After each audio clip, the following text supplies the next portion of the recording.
এক কথিত কবি নবীজির শানে অশালীন শব্দ ব্যবহার করার কারণে তোলপাড় সৃষ্টি হয়েছে।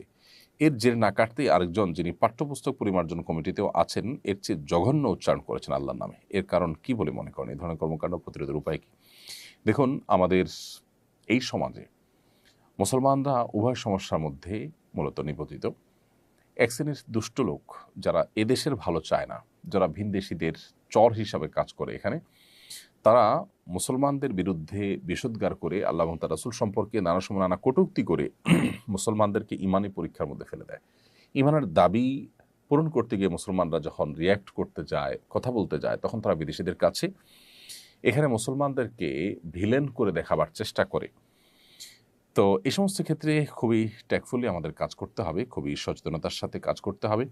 সেই সাথে সরকারে যারা থাকেন, তাদের কর্তব্য হলো এ ধরনের অস্থিতিশীলতা সৃষ্টিকারী যারা আছে তাদেরকে কঠোর হস্তে দমন করা, যাতে করে কেউ মুসলমানদের এ ধরনের অনুভূতি নিয়ে খেলা করার সুযোগ না পায়। সেটা যদি তারা করেন, তাহলে সেক্ষেত্রে মুসলমানদের আর রিয়্যাক্ট করার প্রয়োজন হয় না এবং সেটাকে নিয়ে তারা বাজেভাবে পৃথিবীর অন্যান্য শক্তিশালী দেশগুলোর কাছে তুলে ধরার মতো স্কোপও তারা আর পায় না।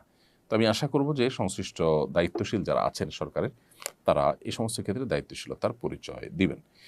আসুন্নাহ ফাউন্ডেশন, উম্মার স্বার্থে সুন্নাহর সাথে।